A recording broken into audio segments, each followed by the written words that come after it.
Assalamu alaikum and welcome to a very special episode of Pehchaan, where we unpack the stories and identities of extraordinary Pakistani Americans.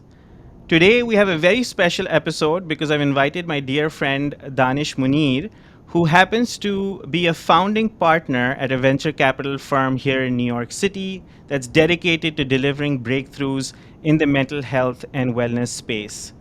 Danish is just an extraordinary human being sitting at the intersection of entrepreneurship, mental health, and what it means to be Pakistani American. One of the most fascinating decisions, life decisions, that I want to unpack with him is his decision to help defeat then President Donald Trump in 2020 by campaigning for the Democrats. He took a career pause to help make that happen. It was a very unconventional decision for a Pakistani immigrant. We're going to sort of unpack that.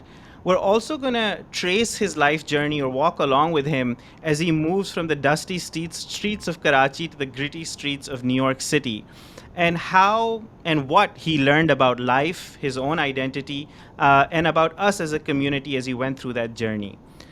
We're also going to talk about his decision to marry someone that's not Pakistani and how that sort of evolved or did not evolve his identity. So, assalamu alaikum and welcome to the show, Danish. How are you doing? Kya haal hai? Assalamualaikum Bilal, thank you for having me. I'm doing great. It's great to be in the show. It's finally I know what it feels like to be on the other side. That's awesome. Well, we're very excited to have you on board here today, and I want to begin at the beginning with you. There's a lot to cover in your story, but I want to go back to your childhood. Where did you grow up? What was home like? What was school like? Take us back and give us a little bit of a flavor into what life was like for Danish growing up. Yeah, happy to do that. It's you know, like a lot of probably your listeners, Bilal. I also grew up in Pakistan. I grew up in Karachi, which was home. My parents adopted home as well because my dad actually grew up in Lahore and moved to Karachi after college. My dada and his family all were from Lahore, and then my nana and nani side, they also traced their roots back to Punjab and then to originally to Delhi, but they had been already in Karachi when my mom was born. So Karachi is home for me. I did spend a small part of my childhood in Italy. My family moved to Italy when I was 6, and this was because my father was at that time trying to establish himself. He was very early in his career. It was in his you know, probably like late 20s, early 30s when he was trying to figure out his business in leather, and he had And customers. how long was this for? Like, how long were you guys in Italy? We were there for 2 years. So I was Okay. from the ages of 6 to 8 for me. And that was a very formative experience for us. It was a time when my mom had 4 kids, the oldest one being 6, the youngest one being 6 months, and my dad was often out and about. He was often, all over Europe or back in Pakistan, where he was trying to figure out the manufacturing for his leather factory and setting that up. So my mom was, a Pakistani woman, a very, very traditional Pakistani woman in so many ways, who hadn't gone to college, who had just been to high school, and was not even confident in her own English, let alone a different language. And here she was alone in Italy with 4 kids, all at the age of 6, living in a small town outside of Milan, sending her kids to public school, and then Wow. trying to make sure they're doing their homework in Italian, while at the same time still trying to learn English and Italian herself. So really great memories from that time. Wow. And tell me a little bit, Danish, of the four siblings, what number were you at and how old were you when you were there? I'm the oldest. And Okay. I was six through the ages of 6 to 8. And even though you were 6 at the time, did you feel the responsibility of helping your mother in sort of a new country? Did that sort of, taking on a new identity, did you feel that burden and how did you play it? Absolutely. I mean, to paint a little bit of a picture, right? Like, this is like early 90s. This is pre-internet, pre the world being exposed and connected and globalized the way it is. So to see the only brown family in this small suburb outside of Milan living on a fourth-story apartment without an elevator building and watching this like short, South Asian woman with her dupatta every day bringing down 4 kids without an elevator, right, down the stairs with Wow. strollers. Um, was a sight. And so every morning when we were leaving for school, we would have literally neighbors in our building watching in their windows, looking down on our family coming out, because it was like this, like a sight. It was like a sight they'd never seen before. Like they just couldn't understand what was going on here, right? It was like a curiosity more than anything else. And so I was very aware of that. I was very aware of our otherness, and I was very aware of just the challenge. I mean, you're a new parent, so you're aware of, Mm-hmm. the demanding needs of being a parent, Mm-hmm. Mm-hmm. and then to be a parent of four children at the same time was something that she was carrying on her own. So I definitely felt the responsibility to look out for, in whatever little way I could as a child, for her, for my siblings. Those very early instincts that were developed at the time. And what was school like for a brown kid at that age? I really enjoyed it. I really enjoyed Mm-hmm. it. I wasn't, I think Italian schooling is fascinating. Mm-hmm. They did a great job of assimilating us, and sort of not making us feel like outsiders. Mm-hmm. They were catering to our, like, even though they'd never heard of what halal could be or like dietary restrictions, this is early Mm-hmm. 90s. They were still trying to cater to them as best as possible. Um, we the schooling system, it's one of the better public schooling systems, in the sense that schools are not just a place for education, but they're a place for education, learning, skill development. Students stay there and get fed there, right? Like they provided meals, and so a family that was economically very challenged, like for my parents, even the biggest fact that they had four kids who were getting fed at three kids who were getting fed at school, the fourth one was too young, was a big deal. It was a Mm-hmm. great source of relief for them. So we really enjoyed school, and in so many ways, having to learn a third language at that stage, Mm-hmm. Yeah. at that very young age, and keeping up with that, but then with my mom trying to keep up with English and Urdu at home. Again, those really formative experiences that shaped the rest of my life. Wow. That's so fascinating. Even I didn't know that sort of about your life, and that is so interesting.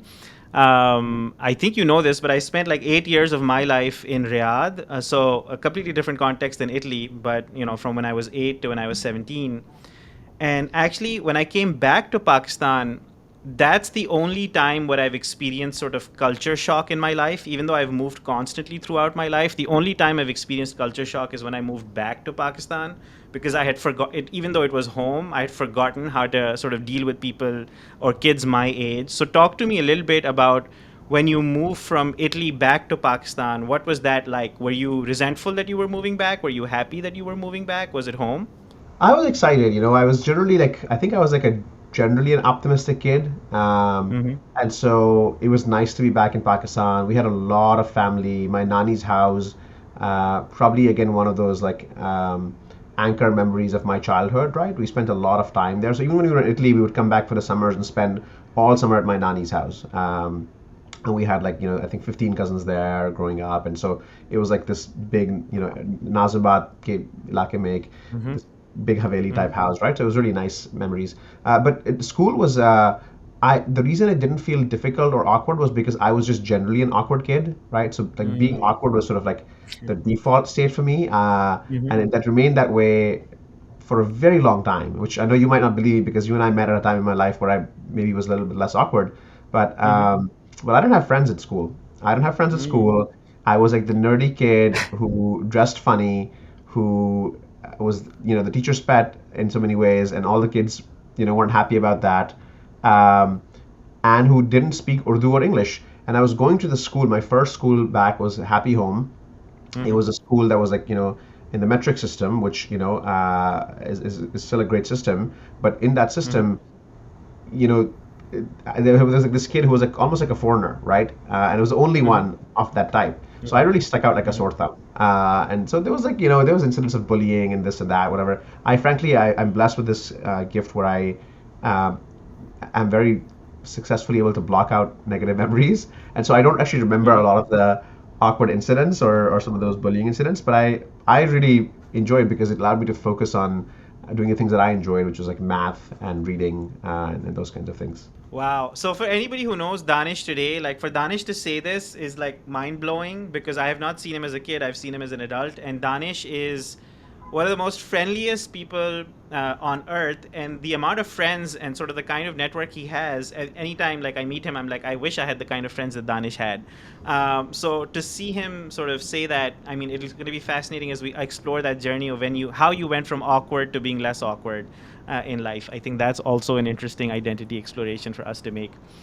Acha, then Danish, talk to us a little bit then about as your schooling progressed, where you went to high school and how you made the decision to where to go to university. So talk to us a little bit about those years. Yeah, this is a little bit embarrassing. So I'll share this with you. I haven't shared this with a lot of people, but I was went to Happy Home. My parents put me there because when I came back, the Italian school cycle was a little bit off. It was like 1 month off the Pakistan school cycle. So I was too late to get admission into any schools that my parents would have wanted me to go to, right? And they didn't know a lot about the schools here, so they were just asking their neighbors and friends and getting advice, like all parents who stress about these things do, right? Very normal parent tendencies. So they put me in the school, and they were very nervous because the school was relatively new. This branch of Happy Home. Happy Home is a very old institution in Pakistan, very well regarded institution. But this campus was a brand new campus. The faculty was yet unknown. I think they were only going up to like sixth, seventh grade at the time, and so they were building along their new batches as they went along. And I was in third grade. So my parents were constantly looking for ways to sort of see if I should stay there or go somewhere else. And then by the time I was ending fifth grade, I had picked up enough English and Urdu. I'd sort of caught up a little bit, where they're like, okay, sixth grade is the time for admissions. Let's go somewhere else. And so we went and we did the whole circuit and we applied to, how our schooling system is, right? Like it's all entry test based in Pakistan. And so we applied to all these schools, like the cities and the beacons, and these were the big names at the time, right? And the St. Pat's and this, all of these. And there was a problem. My parents weren't fairly confident going into that admissions process because I was doing really well in school. I was like always top one, two. So they were like, oh, he should get in somewhere. But they were like not sure about the school's quality. So they didn't know how to calibrate, right? It was like, yeah, he's one or two, but in what exactly? And so when I went to these schools and I kept failing these admission tests, they were like, oh, we were right. Our instincts were right. The school probably wasn't very good because despite being first or second, he's failing all these admission tests. What was happening behind the scenes, and I'm not even sure if we'll keep this in the cut, but what was happening behind the scenes was that I had a crush on a girl in fifth grade, and the idea of changing schools, once I'd finally settled in, once I was finally starting to make some friends, I didn't enjoy that idea. I didn't want to leave that school, and so I was going to all these admission tests and failing them intentionally. And then ultimately we went to this one school called Zaheen Academy, which was started by Durdana Butt, who was a very notable actress of that era. She's passed now, and she had just started this brand new school, which was very close to our house, and had a lot of fanfare and publicity around its launch. And so my parents went and tried there as well. And because sixth grade was going to be their first highest grade, they were really keen to fill students. And so even though I did the same thing I did in the admissions test there, which I did everywhere else, they still took me. And I couldn't tell my parents that they shouldn't Wow. take me because I failed the test, because I couldn't admit that I failed the test. So I had to go to that school in the end. And I was Wow, not that's happy about it. hilarious.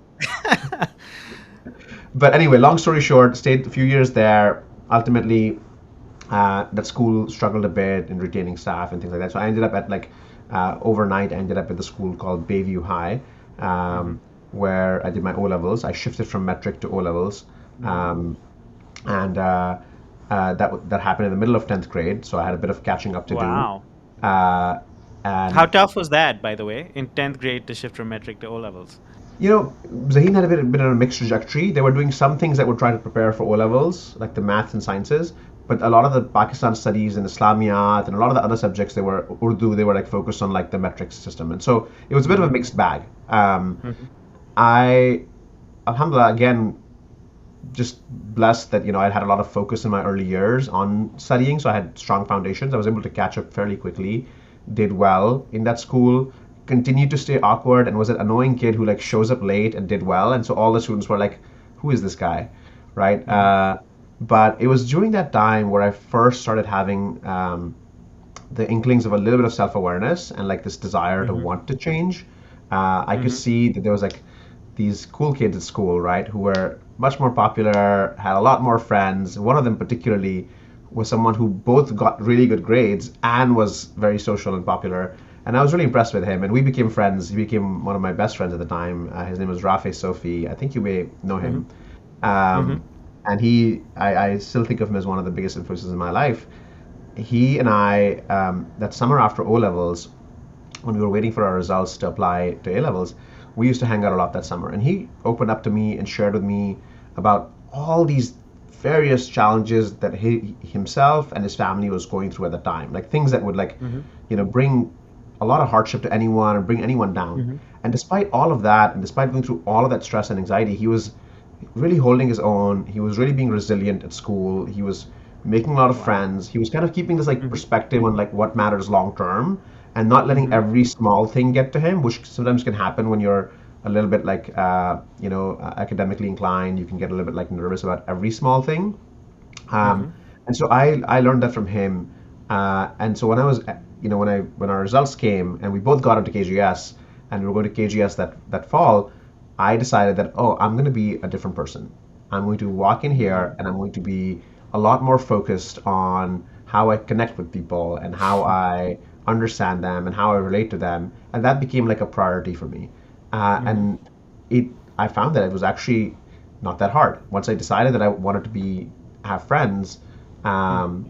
and to care about people, that came very naturally. And alhamdulillah, that's I think around the time that you and I sort of started crossing paths as well, right? So that was the first time that there was sort of like this new Danish coming to life. Wow, that's fascinating, and it's so interesting because I have a very similar life journey where in grade 10 I met a friend. His name was Anas. He was my best friend at the time, and he was just sort of crushing it at school and was sort of popular and sort of great at grades, and I was sort of the kid who used to fail in class. And then I was like, you know what? I want to be like him. And my whole life, I turned around, and O levels is when I sort of started turning it around and was like, okay, I'm going to study and I'm going to do well. And I remember like 8 months I sort of studied, and then I actually beat him in the O levels results, and it became really funny. But it's so interesting. We never talk about male friendships and how boys at that age get influenced by their peers, not just negatively because we talk about the smoking and the drugs and all of that, but we don't talk about the positive influence that Absolutely. boys have on each other at that age. That's just fascinating. That's one of the secrets to how you went from awkward to less awkward and to who you are today, which is phenomenal. Oh, I owe it completely to Rafe. I would not be who I am without that summer. Wow. He was like the school kid. He had a car. His parents trusted him to drive before, but his parents were like the responsible parents, but who still trusted him to drive and all these things. So that summer we were spending time because he would come and pick me up, and I didn't have a car, and I couldn't get around or do things or participate in things, and so in so many ways he enabled me to see the world outside the very narrow confines of my sometimes overly protective parents who with really good intentions, but they've been very protective, and so it allowed me to sort of broaden my horizons quite a bit. Wow. चलें इस show का और कोई fan होगा या नहीं, but Rafi is going to be very happy after watching this episode. But all right, let's so sort of build from there. So then you became a different version of Danish. How was that in school, and then how did that lead to when you started applying to university? So talk to us a little bit about how that new version of Danish sort of approached life. Yeah, I mean, Karachi Grammar School, it's obviously needs no introduction, and I think it's famous in so many ways. Sometimes it's notorious in certain ways, and I think there's a lot of association with it that people who haven't been there or don't know about it have with perhaps the environment or what it stands for. And there's some healthy debates about that to be had for sure.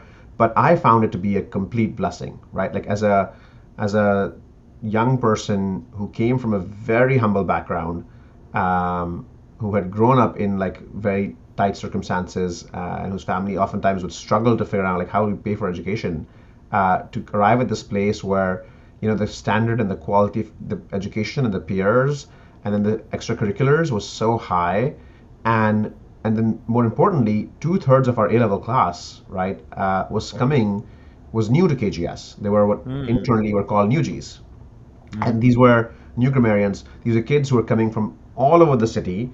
The top performing students from every school in the city were gathering here together oftentimes again from a very diverse set of backgrounds, right? Like people have this impression that it's only very elite kids or very wealthy families, and there's definitely those are there too, for sure. There's no question about that. But then you have these two-thirds of the kids who are coming from, your Hali Road, and you're from like Nazabad, and from everywhere else, right? And so it's like I thought it was like a really kind of a melting pot. And in so many ways, because all of these kids were new, they were all a little bit anxious about being there. They were all a little bit sort of like trying to fit in and finding their place. Um, and so in being in like taking that initiative to be proactive and to try to create a welcoming space, even though I was also an outsider, I found both like perhaps what became like my identity for the next 15 years in so many ways, of like this person who is able to just relate to the outsiders and then create a space for the outsiders, right? Like that sort of became, and that came from I think my grandfather, my nana, I think, and my dada. I think I got that a little bit from them, that sense of hospitality. But that was for me, it was like a time of pure like just joy, right? Like it was probably two of the best years of my life. I was able to participate in things I had never done, like debate, drama. I was in like the KGS Drama Society, or the plays were very very enriching experiences that everybody wanted to be a part of, and I was lucky to get that experience. And then most importantly, I met people from all kinds of backgrounds in Karachi, right? And the one sort of challenge was that I also got exposed to this idea of going abroad to study. That was an idea that just I was completely unaware of. In my family, prior to this, even going to college was a big deal, right? Because my mom hadn't, my dad had done, Government Commerce College, Lahore. But the idea of like just going to college was a big deal. And then this idea of going abroad was just unheard of. It was like not something that we knew anyone who did that. Wow. And it was not even a consideration for me until perhaps very late. Even leaving Karachi was not a consideration. So even I remember my other friend Maria Siddiqui, who you may also know. She I think filled out my LUMS application. She literally filled out my LUMS application and was like, please sign this so I can submit it so you can go, because you should go. And I was like, no, like my family wants me to stay here. I'm going to stay in Karachi. And so I ended up only applying to one institution, which was IBA, and it was the only place I actually went to after KGS. I didn't apply to any colleges abroad. I studied at IBA for a year, during which time I sort of very quickly, as I entered IBA, I had this like, and IBA is a great institution, no disrespect, but I just had this tremendous buyer's remorse. Like I knew instantly that I didn't belong there, that I should have gone abroad, that I had been gifted with some potential to do more things, and that I was going to not realize that if I didn't go. It takes a lot of confidence at that age to make that decision. What was it that sort of told you that no, there's more, and I need to go abroad to be able to pursue it? I think a lot of it, I mean, it was in some ways, again, it's going back to the peers and the influences, right? A lot of it was the influences. A lot of it was seeing like, the Saad Rizvis of the world and the Hassan Kazis of the world, and all of these people, right, who had similar interests, similar backgrounds, similar inclinations, and were doing these things and kind of opening the door for people like us. But I was lucky. I had this one friend, Ashar Khan, who was our year, but not at KGS, and we used to study further math together in A levels and in this tuition outside. And he was really like a big influence. He was like, Danish, like I'm in this program. It's a dual degree program. You can study engineering, which I know you love, software and computers, and you can study business, which I know your family wants you to do. And if you do this program, it's going to be tremendous, right? Like it's like one of the best programs. It's like very selective. They only take 50 students, yada, yada, yada, yada. He kept going on about it. And so that, people like that were a big influence. And, I had to, like, my parents, obviously, they wanted the best for me, but their perspective was that, my dad had finally, after years of struggle, finally started to see some legs underneath his business. It was taking off. He was doing well. And he was kind of like, okay, like I'm building this. Who's going to run this, right? And if you go abroad, he was convinced that if I went abroad, I would not come back. He wasn't wrong, at least so far. He was not wrong. He was not wrong. And so Mm-hmm. I worked with him for a year. During that year, it took a lot of, you know, building trust, um, getting to know each other, making the case, and then having others make the case. My Chasha, who was in Africa at the time, still is. He had 3 kids. He was thinking of now his kids were growing up and getting to that age where it would be Mm-hmm. soon time to go to college, and he wanted to send them to Europe, to London or the UK to study. And so he sort of, uh, convinced his older brother, my dad, to say like, hey, we Mm-hmm. should do this. We're going to have to do this anyway. We can't hold on to them forever, right? Type of Mm-hmm. thing. And so that's what finally paved the way. Wow. So, you were in IBA, you had this realization, then you decided to work for your dad, and then sort of you sort of moved out. During that time, yes. So I was going to IB in the Yep. daytime. I was working Okay. in the afternoons with my dad.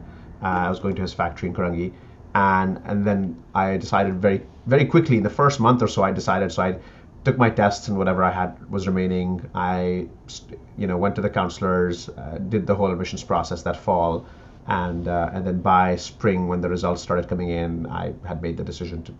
It took a while after the results came back, Hmm. and I think my dad and I didn't speak for like a couple of months after the results came, Wow. and it sort of became clear that I was sort of now on this path to go. But ultimately, he blessed it, and then he supported me because I couldn't have gone without his support. Wow. Was that hard when he was not talking to you? Again, I go back to the point about having the confidence to say, "Hey, IB is not where I want to be. I need to be outside." Yeah. And then to have a dad who's saying, "I'm going to lose you." Um, how did you know? Like, how did you have the certainty to know that this is what's right for you, or you didn't and you were winging it, or was there a girl somewhere there as well No, that there's you no were girl. coming to? There's no girl this time. No. No, I think it was a lot of it was about. I think a lot of it was just like the rebellion of the youth, to be honest, right? Like a little Hmm. bit of like just being headstrong, a little bit of being independent minded. I think my mom had always, from a young age, taught me to kind of be independent minded. To see, like it was like a. I know it's a bit of a stretch, but in my mind, this was like a version of like seek the truth, right? And like the emphasis on education from the young age had been very strong. Like it was just like it Hmm. was like, hey, we don't have the means, but we have to get the best education that we Hmm. can possibly afford. Hmm. Like that was just Hmm. kind of Hmm. like the only goal in life. It was never like, oh, we have to become quote unquote successful or wealthy, or Hmm. those were never goals. But it was like, hey, you Hmm. have to get the best possible education you can get, and that matters, right? And quotes from the Prophet and the importance in religion of education and going to Chin and all of that stuff, right? So Hmm. I think those things were encoded in the back of my head, and it kind of like just felt like it was like the truth that like, hey, there's more possible here. I have access to it because I've been Hmm. blessed with Hmm. performance and capabilities and a track record that opens that door. We can handle it. Why shouldn't we? Right? And so it just sort of felt like it wasn't Fascinating. about like it was about like what's right and what's wrong, and Yeah. a little bit binary way of thinking about it. But then it was once it was obvious to me that this is the right thing. It's like why wouldn't we not do it? Yeah, that's fascinating. The reason why I asked you about that is because I think every kid, every Pakistani kid at a certain level sort of goes through that same question of whether to go abroad or not. And I had a similar journey, even though I was in Riyadh when we were making the decision to either come to Pakistan for LUMS or go abroad. And I wanted to go abroad, but my parents were like, "Tum bigar jaoge if you go for the undergrad. You can Exactly. go for grad school." It wasn't like we didn't have a business, so they weren't afraid of losing me in that way. And so I went to Lums, and now looking back, I feel like Lums was the best decision of my life because I think they were right. मैं वाकई में बिगड़ जाता if I came outside in undergrad versus not. So it's interesting, but I think you were headstrong enough to do the right thing, and आप बिगड़े नहीं, or at least we'll come to that कि अगर बिगड़े या नहीं बिगड़े. But अच्छा एक और चीज़ मुझे बताएं कि why the US, why not Europe, and then where did you land in the US? ठीक है, you made the decision to go abroad, so which school did you come to in the U.S. And why did you decide the U.S. and not Europe or somewhere else in the world? I think it was again a lot of just exposure and like just reading about like the U.S. college rankings and I think technology was a big part of it. Like I was always from a young age, I started coding when I was 8. I really like was excited Mm. about technology, and this is like the early 2000s, right? This is like right after the dot com bubble in Mhm. the US, but like the US was the heart of technology innovation. So that was very attractive to me. And then a lot of our friends were going there, to be honest with you. That was a much bigger influence. And so I was enamored with Yale. And I think Mhm. that one I owe a lot of credit to a lot of people along the journey. And so that Mhm. I owe to Saad Rizvi. um, who had applied early to Yale and gotten in, and so I really wanted to go to Yale as well, and I didn't get in, but then Usher convinced me that I should go to Penn where this program existed, and I considered the UK, and I think I did drop a couple of applications, and I think I did get in. My memory's a little hazy right now, but it was so like not a priority for me to go to the UK. I felt like there was like more rigidity in the UK education, higher education system, right? Where you just have to pre-commit to a career path very early. Like you can commit to a pre-professional career path in your undergraduate program. Whereas in the US, it's a lot more flexible and dynamic. Even if you have a major, like you're studying computer engineering or finance, you're still studying so many other things, and it's a much broader base where you're incorporating the humanities and the liberal arts, and that to me appealed a lot. Wow. And then, what was undergrad life when you landed? Was there any, when you went to IBA, you had buyer's remorse immediately. Was there any remorse? Was there anything that made you hesitate, or was it like love at first sight, and you were like, "Oh, I've come home"? Yeah, I think the first day I landed was a bit of a like I like arrived in my dorm, and we arrived early as an international student. They make you come a little bit early to have your orientation around immigration and some of these things. And I was sitting in like this giant, massive dorm building, right? Like really Penn campus. It's like a very historic campus. Some buildings are 150, 200 years old, and I'm sitting in this like tiny room on a matrix that's coated like in a plastic coating, and like with like the sterile furniture that like his dorm room furniture, right? And like there's no one else there, and I'm like asking myself like, what have I done? Like what have I landed myself into? Like why? Like I'm so far from my family, and there's no one here, and like it's like this dark room. Because you had to go buy your own bulbs. They had the fixtures there, but you had to go buy your Wow. own bulbs in your dorms. It was like this weird thing. I don't know why they do that. I don't know why they don't put bulbs there. So I arrived the first night, and there's like no bulbs, and like there's a plastic mattress, and anyway. But after that, it was, I mean, I was in love with it. Like I was as happy as anyone going to college can be. It was just like tremendous 4 years of just euphoria and activity and discovery and meeting people and learning things and um, taking on new challenges and like constantly being overstretched and constantly like not sleeping enough and some of the hallmarks of what colleges can be like. That's amazing. And it's so interesting as you said that answer. I'm like, I said earlier I have no regrets about going to LUMS, which is still true. But I guess if there's one wish that I had is that I wish that if I was going to spend my life in the US, I wish I had done my undergrad in the US, because the kind of friends that you build there and the kind of Yeah, relationships that you build go a long way. I did my grad school here, but I think what you do in undergrad is special. And my best friends are, all still Luminites, even though absolutely. that's just so fascinating. And I'm so glad you had a good time.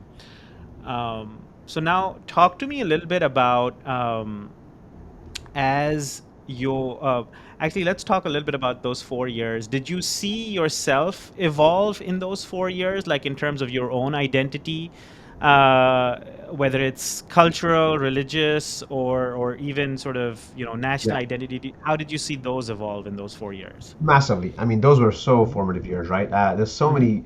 I mean, we could talk about this for hours, but Hmm. I think that a few kind of core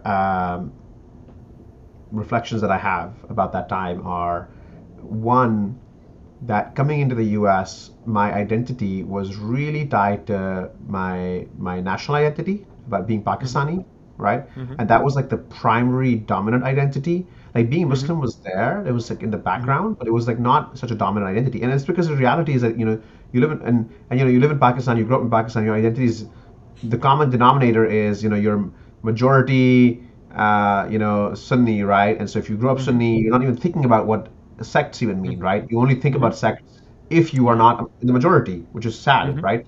But Hmm. that's a reality. Yeah. That's how people grow up. Hmm. Thankfully, the I didn't Sunnis are know if I was Sunni or Shia till a long time, because I was like, exactly. who am I? Okay, anyways, yes. Thankfully, the younger generation now is a bit different, Hmm. and they're a bit more Yeah. aware. They're like thinking about these things Hmm. in a bit better way. But Hmm. the identities that mattered were like your provincial identity, right? Or like Hmm. you're Hmm. Punjabi, you're Sindhi, you're Memon, you're Hmm. Mahajar, whatever, right? Hmm. And so we were Punjabis, and so that Hmm. my identity was like, oh, we're Punjabi, and we're from Karachi, and we're Hmm. Pakistani, right? In this global Hmm. stage, we're Pakistani. That was the Hmm. one that mattered, and it was the U.S. Like I think it flipped. right? Like actually, it Mhm. went from being Mm. Pakistani being primary identity to Muslim being primary identity, and that Mm. was because I discovered that when you're in the minority, um, all of a sudden you need something really strong to rally around. Mhm. And while there were enough, I mean, there was like a decent amount of Pakistanis on campus. There was maybe like, 30, 40 Pakistanis on campus at Penn, maybe, across undergraduate and graduate and all these other Mhm. programs. There was like, a few hundred Muslims. Mm. And the Muslims in the US, right? Muslims in America were, and I suspect this is probably the case in a lot of countries, they've just had to be and are so much more intentional about their Mhm. faith. They have to Mhm. be so much more able to like be knowledgeable Mm. and to um, to articulate why they believe in what they believe in, as opposed to growing up in Pakistan. You never have to like explain why you're a Muslim. You never have to explain Mhm. why you believe in like Mhm. fasting or why you believe in it's because you're told to and because Mhm. it says so Mhm. in the book, right? And that's a good Mhm. enough answer, right? Mhm. When you step outside and to explain to somebody who doesn't know about the book or who doesn't understand this Mhm. the sanctity that the book holds to us, Mhm. to say, hey, because I do it because it's in the book, it's a little bit of an incomplete answer, right? Or it can appear like that to someone else. You have to Mhm. really kind of explain the reason for your conviction in this. Mhm. And if you don't have that conviction, if you're just projecting that conviction because it becomes part of your habit, then that starts showing. And then you start Mhm. questioning it. And you have people who question it, right? So for me, it was like a moment of like, it became very clear to me that, okay, I am Muslim. Like I'm in it. Mhm. I'm in it because I've decided, not just because my parents taught me, but Mhm. because I'm deciding now that I believe in this stuff. And I'm Mhm. deciding that this is like an ummah that I want to be a part of and Mhm. and be a part of creating because Yeah. there's Mhm. so few of us. If we don't Mhm. create the ummah, it's not going to be there in this country, Mhm. right? And so Mhm. that those were, and some formative stories or memories around Wow. that are, you know, my dad had pulled me aside. So the other context to remember is I was going to college in '05. This is like very Yeah. much in the shadow of 9/11. This is very much Mhm. at a time where young Pakistani men were disappearing in the U.S. because they were Mhm. being picked up and Mhm. again, small numbers, but there were real Mhm. cases of people being shipped Mhm. off to Guantanamo and disappearing Mhm. for months or years and not showing up. Mhm. So my parents are very concerned about that, Mhm. and my dad had also pulled me aside and said, like, "Hey, Mhm. look, I know your religion is important to you, Mhm. um, but you don't have to be so overt about it. Like, you don't have to like practice in Mm. front of everybody. You can like keep that Mhm. private. It's like not Mhm. something you don't have to pray in front of everybody, Yeah. that kind of thing, right?" He gave me a Yeah. little bit of a talk, and I was going to follow that. But then Mhm. I went and, as part of new student orientation, all the Mhm. clubs, all the student body clubs on campus Mhm. host their welcome events. Mhm. And the MSA, the Muslim Students Association, was hosting their ice cream social. And I Mhm. went there and I met just like these amazing human beings who had grown up in the US, who were, Mhm. Arab or Pakistani or Bangladeshi or Indian or Mhm. wherever from, right? Like African, Mhm. and they were Muslim, and they were really, really intentional about it. And I met Mhm. these two individuals, Amir Maiman and Artina Sheikh, who again Mhm. became major influences in my life, are friends to date, are mentors, and are now married actually. He was the president of the MSA at the time, and she was the secretary of the MSA at the time, and so it was like a bit of a Mhm. funny story there. But once I met these people, I was like, oh, there's no way that I'm going to Mm. hide this thing. Like there's Mhm. like that just doesn't make any Mhm. sense. Like, again, this is the truth. Like this is Mhm. who we are. This is what we stand for.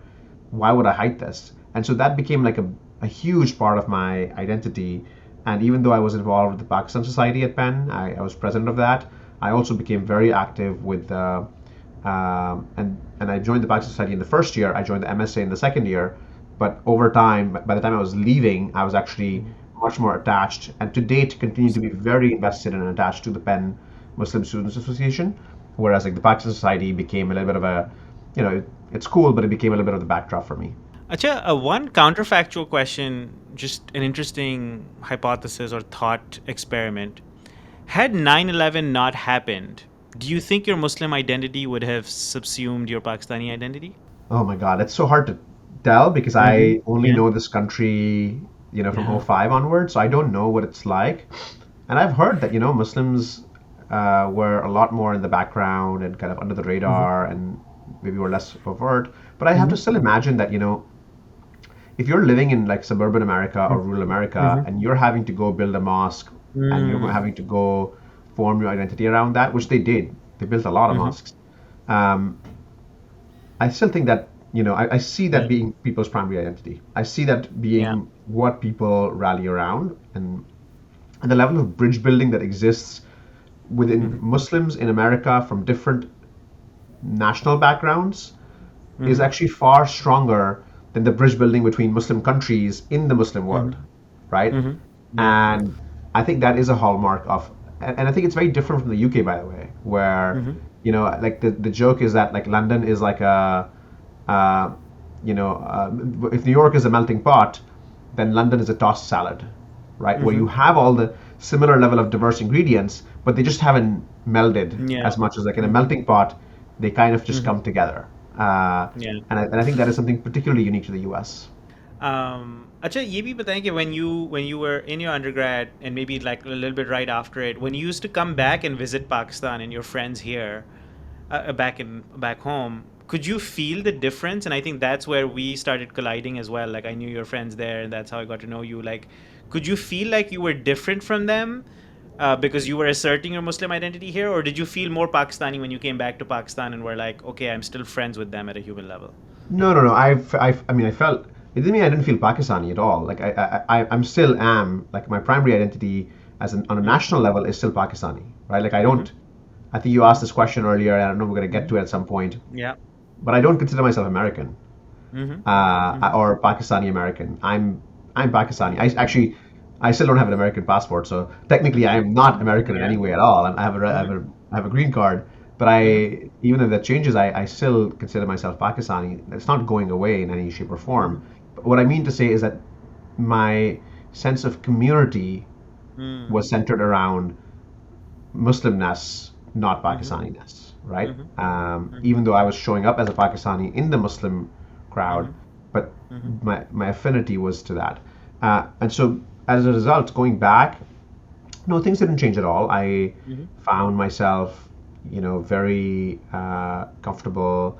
A lot of our friends also, right, were unfortunately leaving Pakistan, right? They Mm-hmm. were over the years going to Dubai, Singapore, Europe, Africa, Southeast Asia, Mm-hmm. and going, having assignments, coming back, trying to go again. And so there was like this sort of, it was just like a very nice time to be sharing experiences and visiting some of them in some of these destinations and seeing what life is like in all these places and being able to compare it and contrast it. And I have to be honest, I never found, I visited Singapore, I visited Mm-hmm. Dubai, I visited parts of Africa.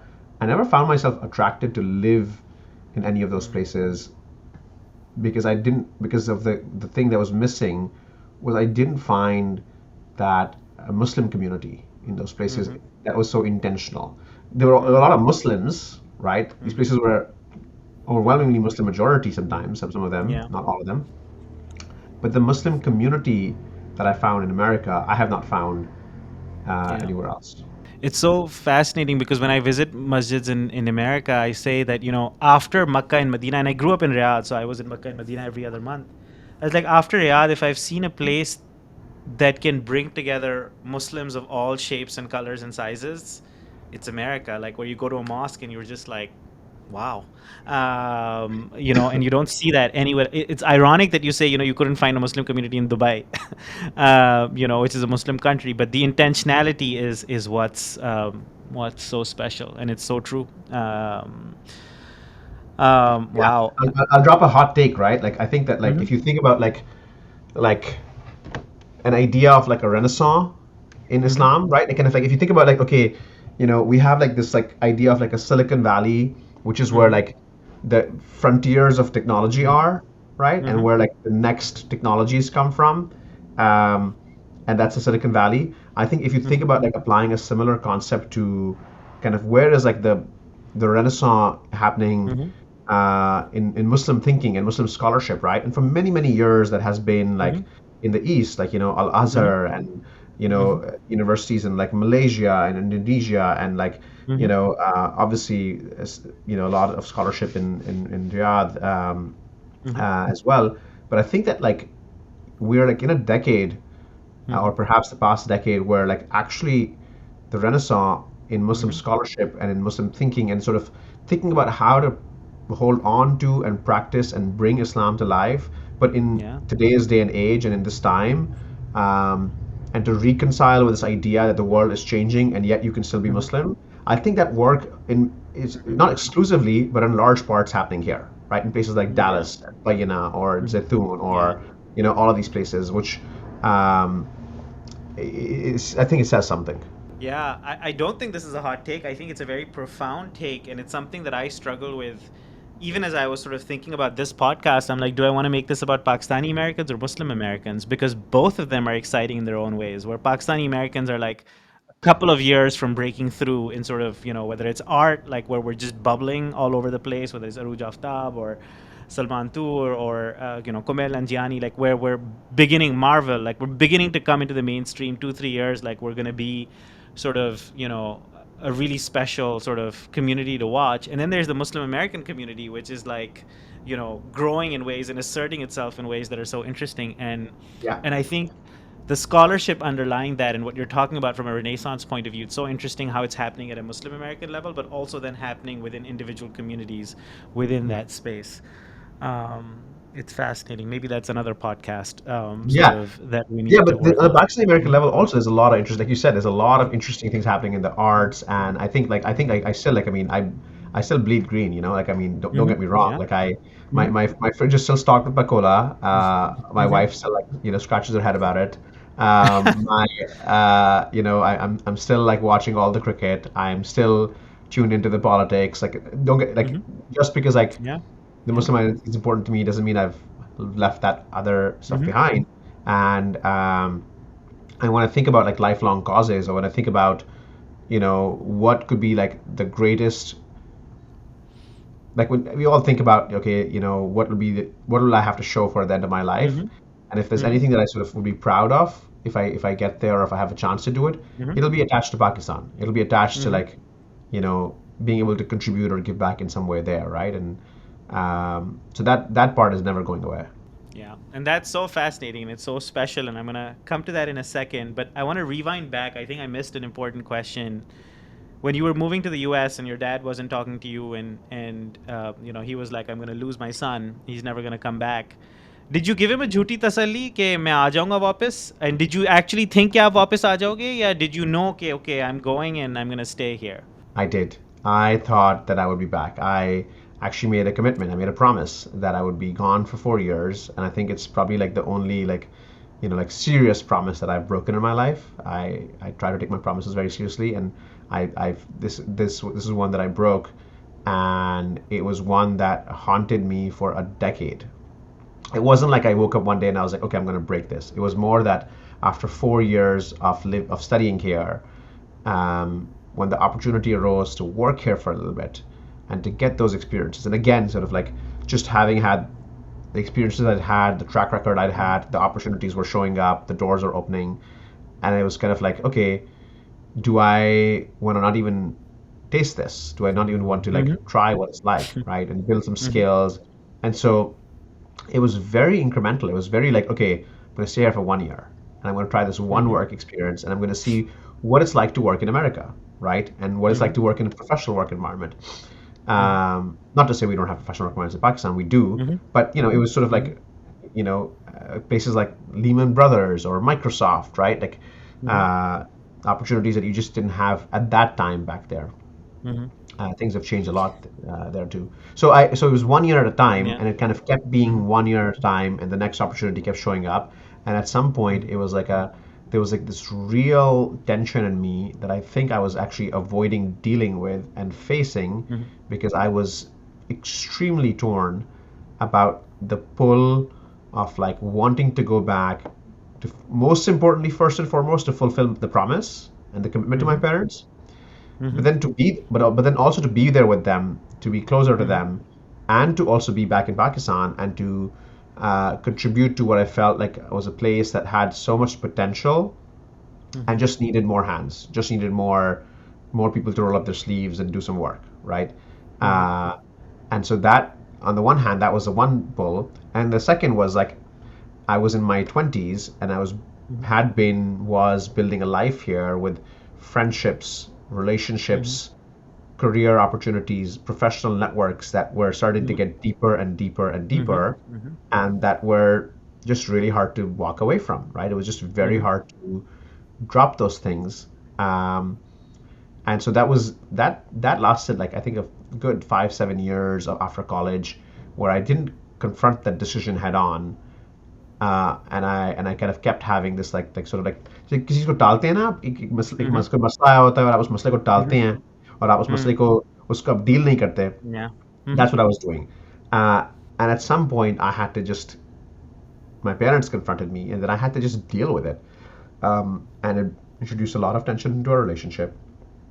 I think it broke their heart for a while, and it took a long time to heal from that, and it took a while for them to sort of just accept that my happiness was in seeing through on the opportunities that I had, and I'll talk about my career journey and kind of how I was in this one like Mm-hmm. long 9 year journey that was Mm-hmm. a mission, right? And couldn't have abandoned, didn't feel like I could have abandoned that midway, and so yeah, and then it was not until like maybe 4 or 5 years ago that I accepted that I think I will spend a major part of my life here. I still believe there's a big part of me that still believes, and I don't know how it'll happen, that I will move back and that I will spend some part of my life there.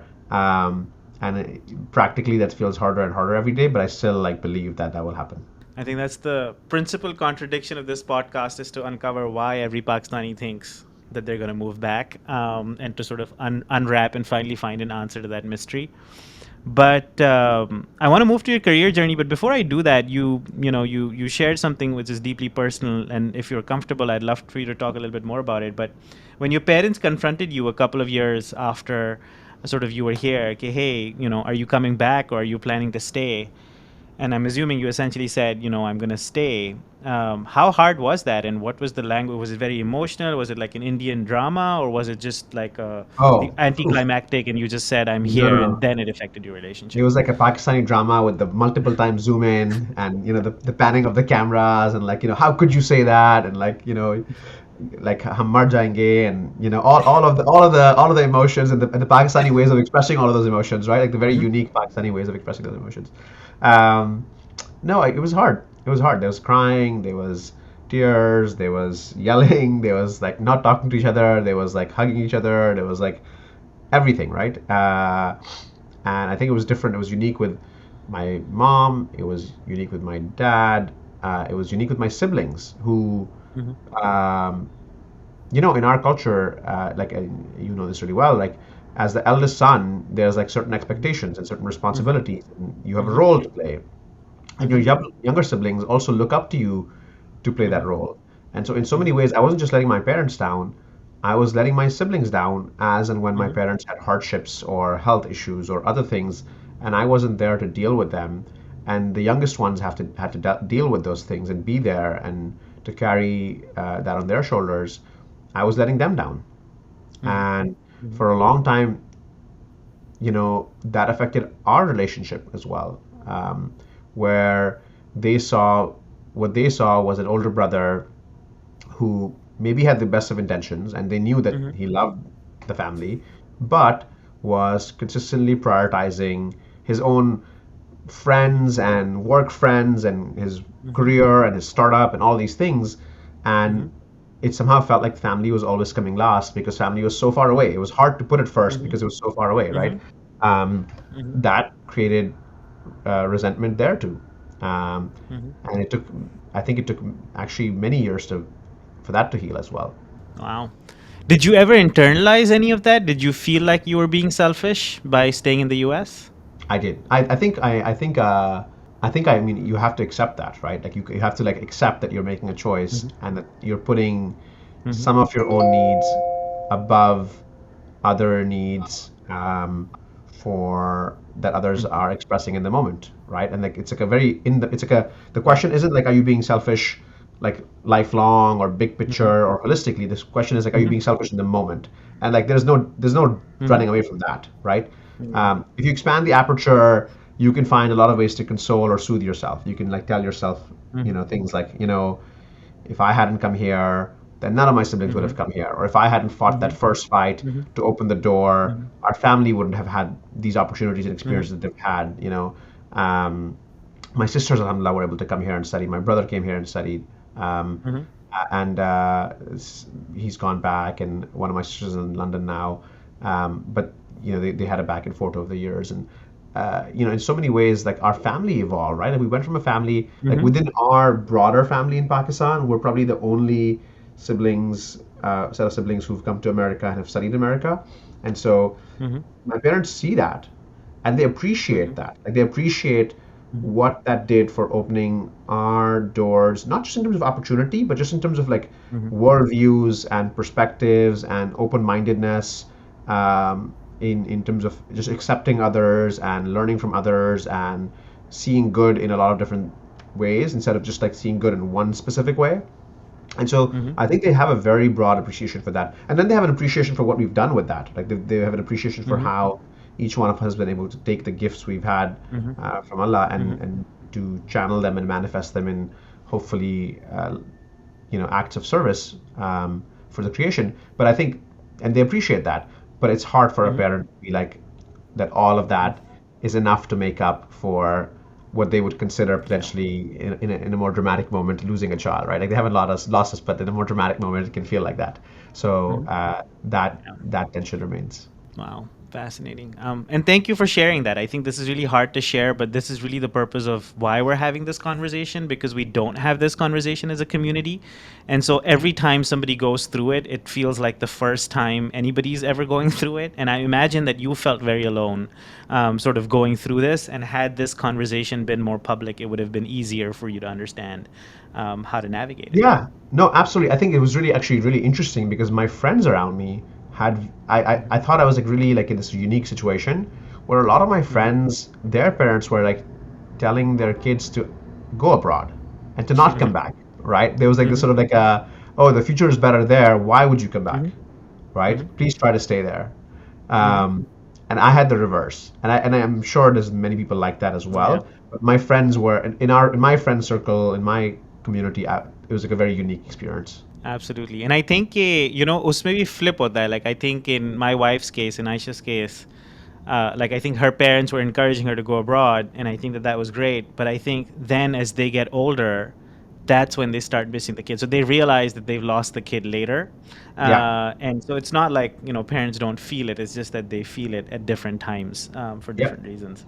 Acha, ab let's come to your career journey. So the identity journey was so fascinating. Like there's so many onions to peel here, and still a few more that I want to peel. But let's do the career part first, and then I want to unwrap some of these other identity questions. Talk to me about sort of after you graduated, how did you land into entrepreneurship? So talk to me about your 9 year journey and how you got in there. And also, sort of as a side commentary, how did being brown or Pakistani or Muslim sort of help or hurt you through that journey? Yeah, happy to do that. So my professional journey, like I said, I had always had these two interests: technology, business. Was passionate about both. Didn't really like a lot of young people was trying to figure out what my path was going to be. I ultimately knew I had grown up in a small business family, right? Like everybody was running a business. Like my dad was doing Mm-hmm. leather, and uncle was doing rice, and an uncle was doing carpets, and so that had always been sort of the default MO that I would Mm-hmm. ultimately be in Mm-hmm. business. Mm-hmm. But being here, being young, not having the resources, not having the visa, right? You need to be Mm-hmm. sponsored to stay here. Mm-hmm. That Mm-hmm. was something that was a future thing. And so I started Mm-hmm. my career early, briefly on Wall Street. I found myself at Lehman, summer of '08, which for the viewers is when the financial It's crisis very happened interesting. and was, Yeah. Lehman was the heart of the financial crisis. It was a bank that Uh-huh. went bust. Um, and so saw some fireworks, ended up going to Microsoft after that, spent a couple of Mm-hmm. years there, built my tech chops, did a lot of interesting work using data science and machine learning in online safety, problems like phishing, malware, spam, Mm-hmm. pornography, content filtering of any Mm-hmm. kind, right? Parental Mm-hmm. controls. Mm-hmm. This was right around the time when, you know, Facebook had just reached high school recently, and the iPhone was relatively new. And so we were, as a Mm-hmm. team, we were thinking about, okay, what do these technologies mean for young people? Mm-hmm. How will they change how children grow up? And what does it mean for parenting, right? Like I was the last generation, we were the last generation who went to high school without Facebook, Mm-hmm. I think, Mm-hmm. right? Uh, and so the idea that you could be so interconnected during high school to your peers electronically was very new.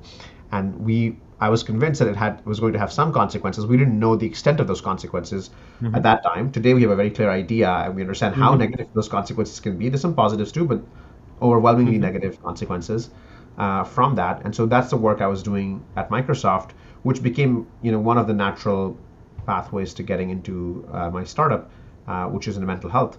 Um, and then there was a personal journey happening in the background with my family at the time that was involving mental health as well. And it was a 5-6 year journey. And it was a topic where, as a family, we didn't have the vocabulary or the Mhm. tools or the know how to deal with it. Um, the idea that you could go see a psychologist or psychiatrist was just like so taboo. And it was so Mhm. like, oh Mhm. no, this can't happen to us, right? It was like, so we Mhm. did everything possible to avoid that, even though we should have Mhm. gone and sought Mhm. help and did that. And so those are the things that were happening in the background when the opportunity arose. I had a yet another new character to introduce, my friend Samir Malik, who I went to Mhm. Penn with, is one of my best friends. Um, and he and his family have had like a major influence in my life in so many ways, and I could not be more grateful for how much of what I am today I owe to people like that and to hit them specifically. But they were he. His family was in mental health. His dad was a psychiatrist. His mom was a neurologist. His aunts were psychiatrists, Mhm. and they were running a number of mental health businesses in the St. Louis area, in the Midwest. And it was at their dinner table, right? I used to, they had sort of adopted me. And so for Mhm. Thanksgiving and fall break, I would end up going to their place, right? I spent the summer there and during the holidays and got really close to the family because Pakistan was too far to go back for Mhm. all of these holidays. And it was through that work, through them and his sort of experiences at those mental health businesses that we, I'll fast forward how we came to the idea Mhm. of starting a mental health company.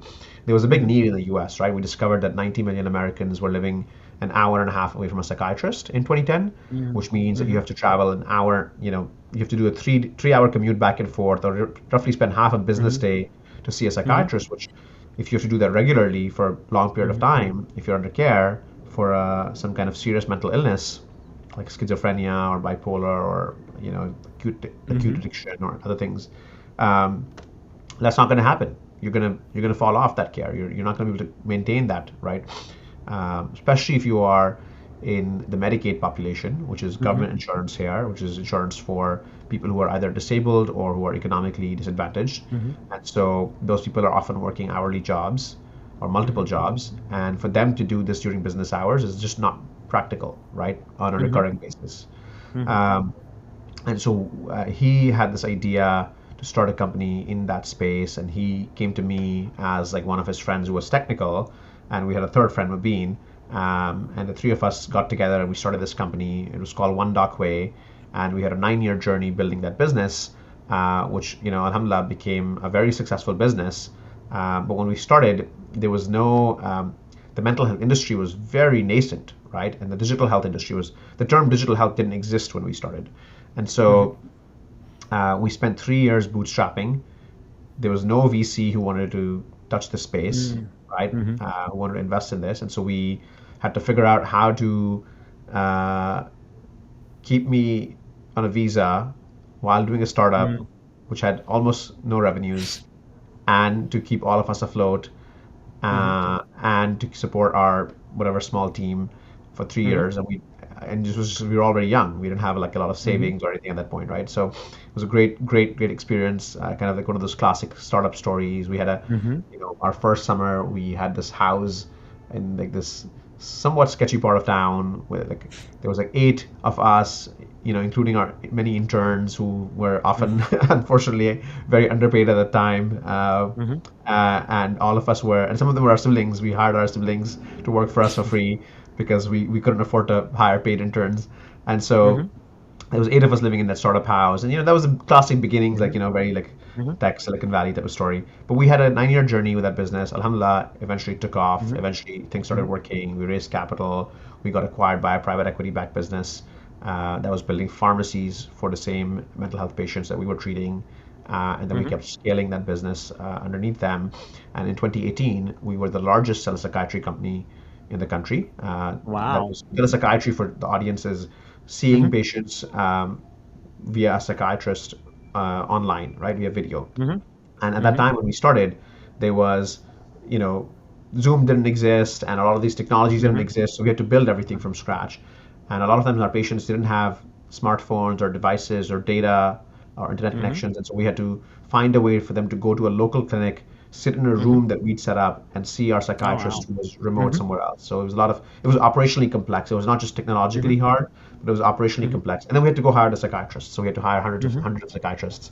Um, and so by 2018, we were the largest telepsychiatry company in the country. We were serving 250,000 patient visits a year. We were in Wow. 35 states. It's a meaningful footprint. And and we got acquired that year by United Health, which is, Mm-hmm. again, for the audiences abroad, it's the largest insurance company in the country. And Alhamdulillah, that was a good outcome. It was before the pandemic. It was before mental health really blew up in America, and Mm-hmm. so if we'd Mm-hmm. stuck around a couple of years longer, we would have possibly done even better. Mm-hmm. But Alhamdulillah, it was a good outcome. And then I got to spend 2 years at United Health, during which I learned a ton about the healthcare industry and the insurance Mm-hmm. industry, and I got to work with dozens of mental health startups that were emerging at that time. Right now, in the Mm-hmm. more recent years, 2019, 2020. Uh, and a lot of that learning and the insights from that time became part of the thesis for why we started my fund now, which is called Gray Matter, which is a Mm-hmm. venture capital firm that invests in early stage mental health companies and does so by providing a ton of support, creates a huge platform for these companies, not a software platform, but like sort of think of it like an expertise platform, right? Community and expertise platform for new founders to build their companies on. That's just such an incredible story at so many different levels. I think not just the entrepreneurship part and the fact that you bootstrapped and the fact that you made it were acquired by sort of United Health, one of the biggest insurers in the country, and I would say globally as well. The and doing that as a Pakistani American, being able to achieve all of that is not just an incredible story, but to do it in the mental health space, to be able to make people's lives actually better. Mental health. It's also interesting that you shared that some of this was inspired by the fact that there was a mental health sort of issue in your family, and sort of that was inspired, and there was a part of you that, felt selfish staying in the U.S. But the fact that you were taking care of your family, and the fact that that inspired you to create something that can help so many other millions of people is incredible. I'll give you a very personal example of how, had I known something like this had existed, it would have made my life much better at the time. I moved to the U.S. in 2016 in the thick of the Trump presidential election, and I wasn't aware at the time, but moving to the U.S. actually sparked clinical depression. Moving to the U.S. it sparked clinical depression, and I sort of had that, but I didn't have the language. Like I didn't know what this was, and I know I thought I was a Pakistani man. Like I can't be depressed. This has to be something else. And for months there was so much self stigma that it got worse and worse and worse. And it's a story for me to share another day because it's a very deeply personal story. But one of the most things that I struggled with, I had just come to the U.S. I was alone, and I couldn't get an appointment to see a psychiatrist because it would take months to Hmm. find someone. Even though I was in Cincinnati, I was in a fairly urban area, but I wasn't part of the U.S. healthcare system. I didn't have a primary care doctor, and I was already depressed, so I didn't have the bandwidth to go and book someone. So what happened? My parents were still living in Riyadh, and my dad had a psychiatrist or psychologist friend, and I was able to talk to him on the phone. But I needed help here, but I couldn't get an appointment, so my parents had to drop everything in their work, and they had to come from Riyadh to the US to spend 3 4 weeks with me just to help stabilize me and get me an appointment and get me going again. And it was very touch and go. Like there was a moment there where, you know I was in a crisis moment at a night where my brother had to drop everything and fly just to be there with me at that night. And so this is very like the kind of service, and the reason why I share this is, it feels like, oh, it's another startup, it's in the mental health space, oh, it makes people's lives better. What I think people don't realize is that this kind of a service has a life and death difference in terms of how Hmm. quickly that care can be given. So it's very powerful to see a Pakistani American make a difference in a space like that. No, thank you for sharing that, Bilal. I appreciate that. Thank you for being open about that and being vulnerable about that. Not a lot of people are comfortable doing that at even today from our backgrounds, and I think that is something we have to change, right? Hmm. We have to be okay talking about it. As Pakistanis, as men, Hmm. men are less comfortable talking about it, and we have to fix Hmm. that because mental health is not something that mental illness does not discriminate, right? Hmm. It affects everyone, Hmm. m- the vast majority of people will experience a mental Hmm. illness at Hmm. least of a mild to moderate nature over the course of their Hmm. lives. Some people experience severe mental illness, and it is Hmm. debilitating. It is Hmm. crippling, and it can take someone who can seem one day really high functioning and externally seeming happy and extroverted and connected, and behind that in their lives they could be living through their darkest moments and Hmm. contemplating very dark ideas. And we see that we notice that Hmm. only when we hear about someone attempting or successfully attempting Hmm. suicide, whether Hmm. it's celebrities or people that we know in real life, right? Hmm. And so I'm really glad we're having this conversation and we're using your Hmm. platform to talk about it. If there's one thing I hope that we can change about our generation going forward, it is to tackle some of these stigmas and taboos Yeah. that have existed for a long time. And my family was the same, and we went through the same journey, and so I deeply empathize with what you went through. Yeah. And that's actually why I talk about it openly now, because one of the most frustrating things for me is I didn't know what it was I was going through. There was so much, like, I just didn't have the language. I didn't know. I thought depressed was just being sad. And I didn't know it was a disease. And I was like, if only I had known, I wouldn't have had to go through so much pain. And so now I'm like, oh, I need to tell Yeah. everybody and shout it from the rooftops, because I'm like, why should anybody have to have pain just because they don't know what it is? Yeah, but except that even then, even when you know about it, like your experience of like not being able to find a provider, like that is like the reality of both this Hmm. country and the world, right? We don't have Hmm. enough resources. There isn't enough coverage. There isn't enough reimbursement. There isn't enough training, right, to Hmm. provide this kind of treatment for everyone who needs it. And so that's Hmm. a big. I mean, that's why we started this fund, Hmm. is to say, hey, it's not going to take just one company. It's going to take hundreds of companies to innovate and create Hmm. not just better ways of finding and accessing care or paying for that care, Hmm. but to even create new ways of delivering that care and to actually providing preventative Yeah. interventions, diagnostic interventions, Hmm. new Hmm. forms of medication, new forms of devices and hardware that can Hmm. be improve not just suffering when you have a mental illness, but also Hmm. improve mental wellness when you're Hmm. fine and help Hmm. you really thrive and achieve and be your Hmm. full self, right? Which Yeah. is like we've made so much progress in the last 100 years in physical health, Hmm. but we've improved our lifespans and we've improved longevity and reduced maternal mortality and infant Hmm. mortality and all of these things.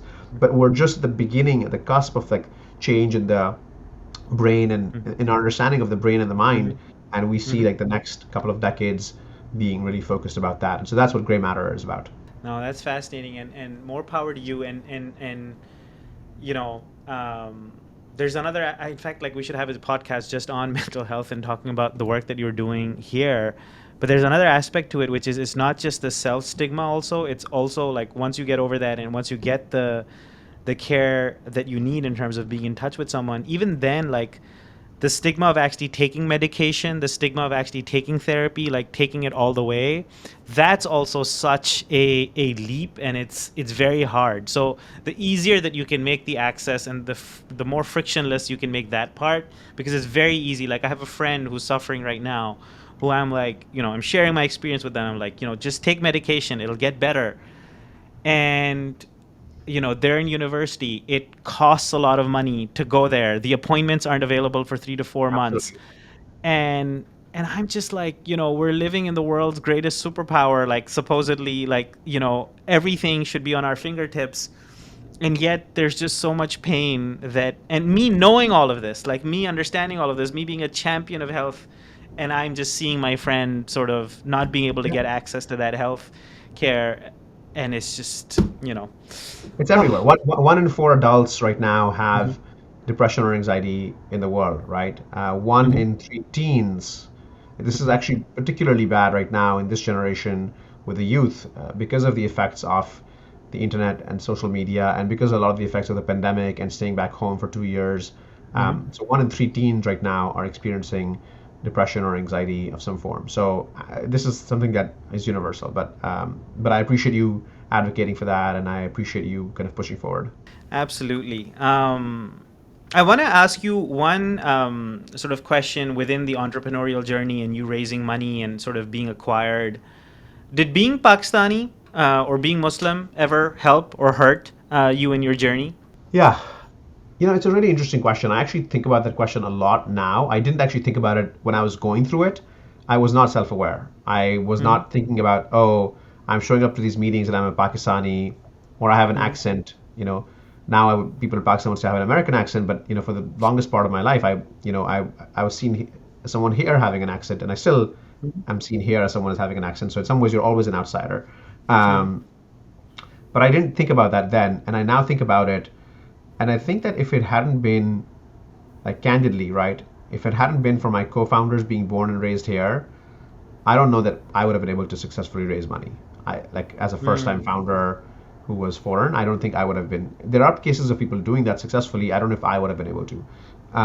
But I think in the startup space, in the venture space particularly, there's a little bit more of openness because these Mm-hmm. communities are in SF and New York, and they are used to immigrants, particularly in tech, right? So there is a little bit more openness to that. I think where I experienced this the most, this being an outsider phenomena, was when our company was acquired Mm-hmm.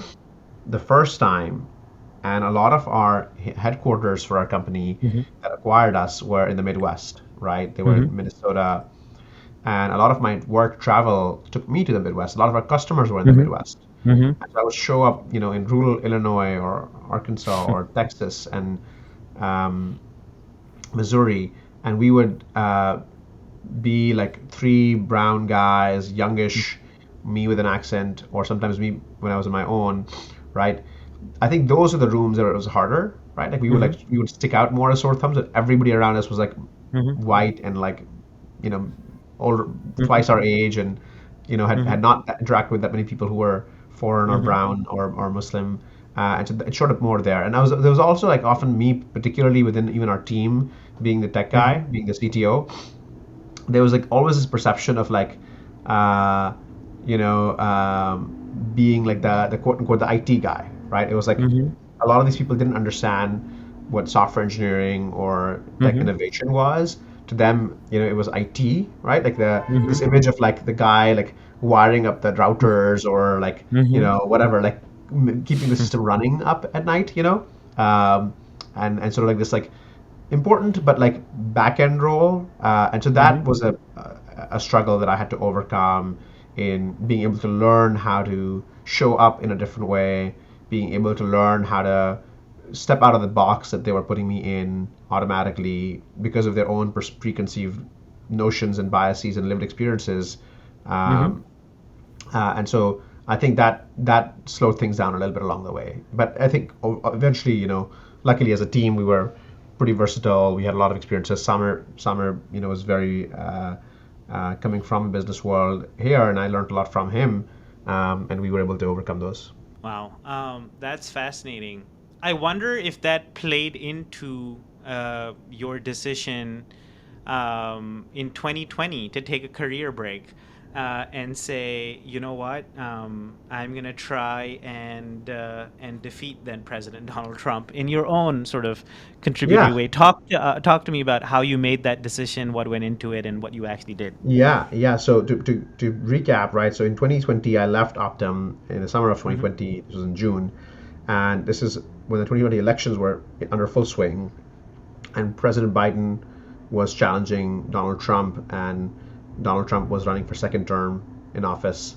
Um, and Donald Trump had, during his 4 years. At the start of his term, introduced the Muslim ban. He had, his term was marked by a rise in hate crimes against Muslims, like this polarizing rhetoric, not just against Muslims but against all immigrants in general, like Mexicans and Muslims and other Mhm. people from like Latin America and Africa. Mhm. There was just a lot of racism. Like there was a rise in racism in a way that Mhm. like the first 11 years in the US had 10, 11 years in the US have been very different. I thought Mhm. of America as like a very welcoming place. I had Mhm. received nothing but like warm reception Mhm. and understanding and open arms in so many ways, right? And I felt like this was like one of the most open places in the world. And here I was seeing like a little bit of the dark side of the underbelly, seeing like some voices that had been silenced over the years getting louder. And I That's so believe, fascinating because you moved here right after 9/11. Well, in 2005 when things were still dark, but you were saying it was much darker in oh, 2016 onwards. Yeah. absolutely. In Mhm. 2005, the if there was any negative sentiment, it was one of like silent, like Mhm. caution, perhaps, right? And people were Mhm. like a little bit like sort of concerned for their own safety, and they just Mhm. didn't know enough about you, and they just didn't know how to understand you. Mhm. Mhm. But it wasn't like this open, like, you know, oh, we actually think you're bad or we think you're Mhm. terrible, right? Like there was that was like not a thing. Mhm. And I still don't think that's a thing, by the way. I still think that Mhm. it's a very narrow minority, a very loud, outspoken, narrow minority that just happened Mhm. to steal the mic, the Mhm. last few years, and Mhm. was fueled and was given a lot of that fire was given a lot of fuel Mhm. by people like Donald Trump and Fox News, who've Mhm. done a great disservice to this country in increasing Mhm. polarization and the divide in this country. But it was became abundantly clear to me that this was a trajectory. Mhm. This was not a one-off, and it was a question of what does the future look like, right? Like, what does the future of the world look like? Because this man was single-handedly, he was very successful. He was Mhm. very, very successful at creating discord and division in the Mhm. world Mhm. and creating polarization on a global stage, not just Mhm. domestically.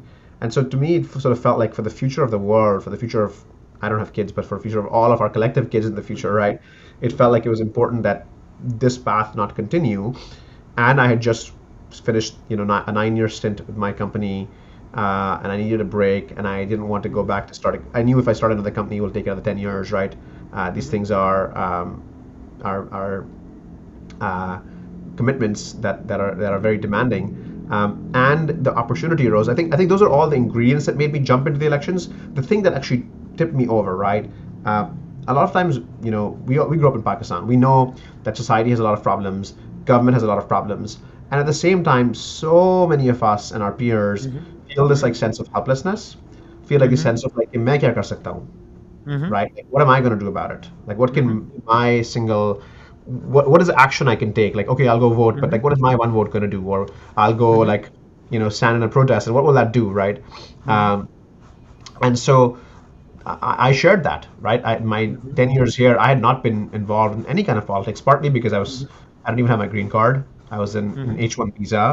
I still felt Mhm. like I belonged in Pakistan. But Mhm. in three, I was like, what can I even do? Mhm.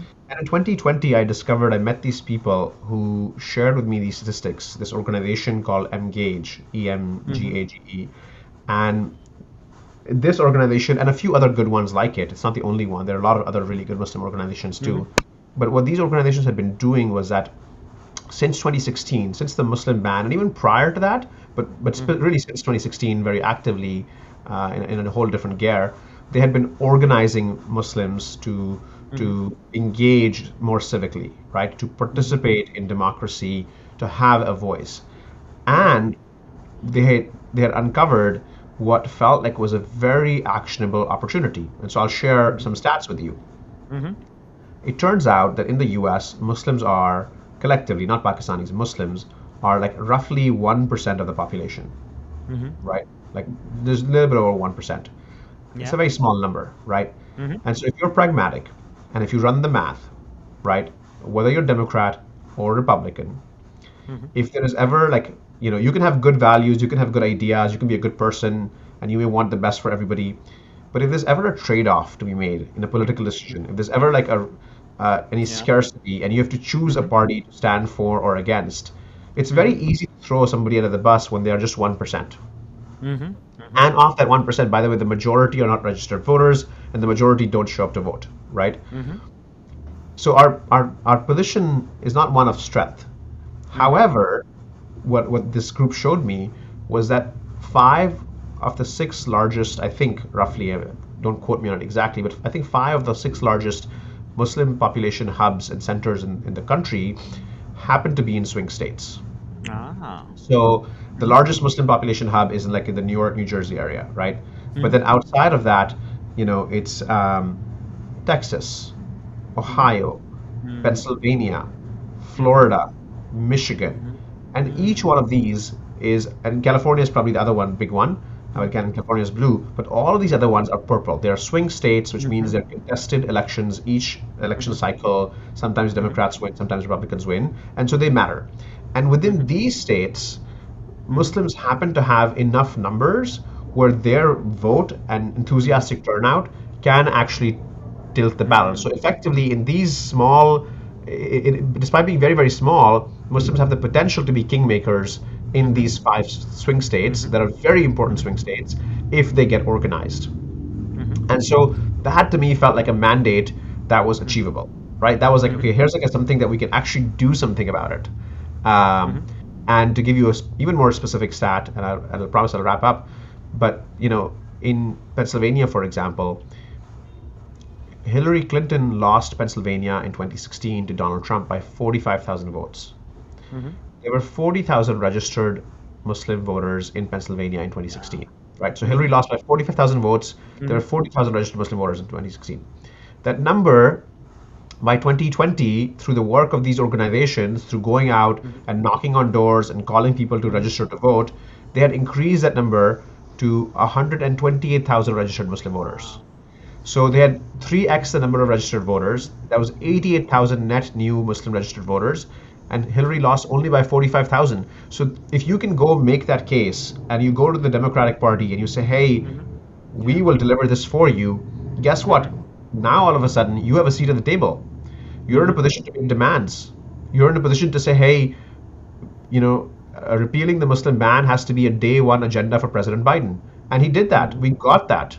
We got the Mm-hmm. Muslim ban. It was one of the first executive orders that President Biden passed in 2021, Mm-hmm. right? Uh, Yeah. and so that was what it became really exciting. And so I spent 6 months working with that organization and with a bunch of others. We organized campaigns to have Muslims in New York and New Jersey, which are Mm-hmm. typically Democratic states, to call their brethren, right, in Mm-hmm. Pennsylvania, which was a swing Mm-hmm. state, and we, organized voter lists and we identified the Muslim voters and we held these phone banks and we hired high school workers and, you know, organized them to support us and become frontline workers and knocked on doors. And so we got a real good turnout in Pennsylvania, which is where I focus on particularly. The organization focused in all the swing states, and we created this chapter for this organization in New York, and that chapter we think played a very meaningful role in delivering Pennsylvania. I think we called over, I think we made over close to like 200,000, 250,000 calls. I think we Wow. spoke to about 38,000 voters that we educated on how the mail-in ballot works because it was during the pandemic, right? So voting was hard. Mm-hmm. People were scared to go out, so you had to do Mm-hmm. mail-in ballots, but it's very easy to get those wrong, and so we spent a lot of time educating people on that. So that was really fun. Wow. That's fascinating. I know we're coming in at close to 90 minutes, so I want to check if you have a hard stop. There's still, I could go on for an entire day, but there's still a couple of questions I want to ask you. Can you go like maybe 15, 20 minutes more? I can go maybe 7 to 8 minutes more. We Seven, have eight to minutes unfortunately more? start heading to an iftar. No worries. Then I'm gonna rush through this a little bit, but I want you to talk to me about sort of marrying a non-Pakistani, and what influence that had on your identity, how much you thought about it as you were making that decision as well, in terms of how it impact your identity. Yeah. So maybe some back. So the context is my wife is she grew up in she's from Bangladeshi descent. Her parents are Mm-hmm. Bangladeshi, but she grew up in Southern Africa. So she was born in Mm-hmm. Botswana, Mm-hmm. went had her education in South Africa, and came to Mm-hmm. the U.S. 7.5 years ago for work. And we met in New York, and Mm-hmm. after getting to know each other for a while, we got married about a year and a half ago almost now. Uh, and so the question is like, how sort of that come about? What role did that play? Her Pakistaniness or lack thereof play in our decisions. And I think the reality is that it was a big factor. Mm-hmm. Prior to this, I had never the idea of marrying a non-Pakistani or someone from that heritage at least, right, was not something that I had entertained at all, right? Like it was like a sort of it was important to me. It is important to me that my kids speak Urdu and have an affinity to the country and understand the culture, and it was also very important to me that my partner, my spouse, is able to be close to my parents, and I Mm-hmm. can have a good relationship with my parents, and I can have a good relationship with her parents, and those were things that were very important to me.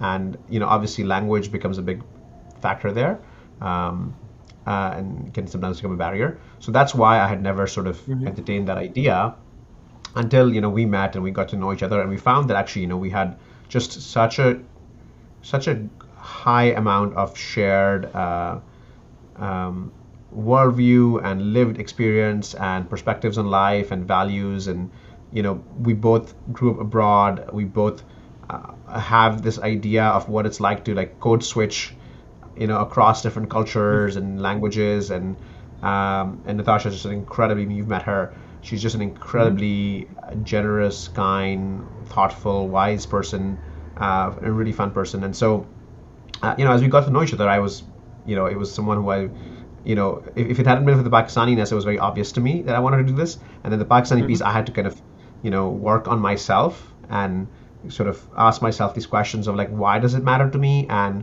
what parts of it am I holding on to, and how do I still carry those parts forward? Like, is it an automatically like, oh, by doing this, I am somehow not carrying this forward, or are we able to kind of create something that's a better together, right? Type of Mm-hmm. situation. And that's ultimately what we arrived at, right? Like Natasha now is learning Urdu. She's gotten pretty good at it. She's still shy to speak it, but she understands it really well. um, I've visited her family in South Africa. She's visited my Mm-hmm. family in Pakistan multiple times. We plan to go inshallah every year. She gets along really well with my parents. She understands that it's important to me that our kids, speak Urdu. And so I think it was like a lot of like understanding that you could be like dogmatic about certain ideas, but really like Mm-hmm. if you boil down and like reflect on what it means to you and why you're chasing something, you can find ways to solve that. You can find ways to achieve what you want to achieve. And then at the same time, you can't let like one thing get in the way of overlooking all these other amazing qualities, right? Mm-hmm. Life is not one dimensional. And to have a partner that you can see eye to eye with on how to be in this world, how to show up in this world and manifest your life and your future life, and bring your parents along and your family along for that journey together, right? That is already like it's a lot to ask for. And Mm-hmm. so you don't want to undermine that by getting hung up on like something that is could be potentially surface level. Fascinating. I'm going to ask you my last question. I'm going to jump right into it. You said the most fascinating thing that you said to me today is you consider yourself Pakistani, not American, and not Pakistani American. Um, the fact that you've sort of married a Bengali American, I don't know how she identifies herself, but I'm sort of, if I say that, and you're a Pakistani American, if you have kids, then they're just American, right? Unless they're Pakistani Bengali American. Like it's so I guess the question that I'm asking you is like I get the fact that you say you're Pakistani, I get the fact that you say you're not American, but I don't get the fact that you say you're not Pakistani American. Like how have you not arrived like after your entire life experience, how have you not put a hyphen Yeah. in there to the Pakistani part? Yeah, no, it's a good question, and I'm not saying that's the case forever, right? That I won't be at some point Pakistani American, or at least my kids won't be in part Pakistani American, or Hmm. Pakistani Bangladeshi American, or Pakistani South African American, more likely, right? Hmm. Because my Hmm. wife has actually not lived in Bangladesh. Hmm.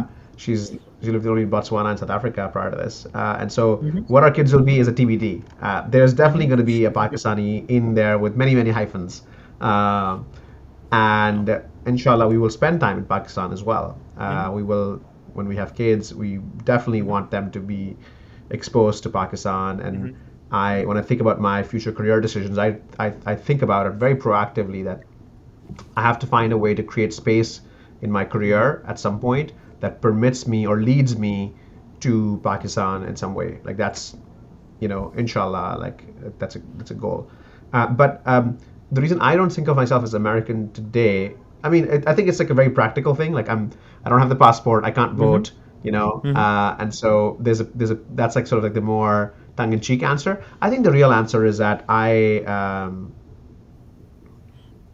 when I think of like uh, what is home, that's still Karachi, right? When I think of what is like, um, when I think of like where, like if where like my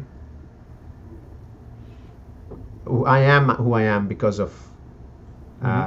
that place, and so what I owe is to that place, and ultimately, I mean, obviously, like I'm doing so much here, and I'm trying. We're all trying to do. I mean, our religion asks us to contribute, like first and foremost in your home, and then in your neighborhood, and then outside, right? So like the local is obviously never going to go away, but in terms of when I think of giving back, supporting causes, giving back, mentoring, I still sort of Pakistan still holds like the first place in my heart.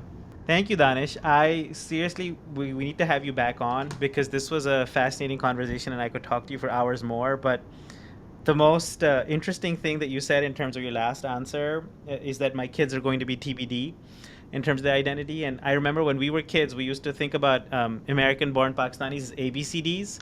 So I think this is a journey from ABCD to TBD. And I think that that summarizes our lives. It's Yeah, no, TBD. it does. It does. No, absolutely. Absolutely. Bilal, thank you for having me. It was a fantastic conversation. I couldn't think of a better way of spending a Sunday than with you, and your thoughtful questions. And so, thank you for having me again, and my salam to Aisha. Thank you, Danish. Thank you for a phenomenal conversation.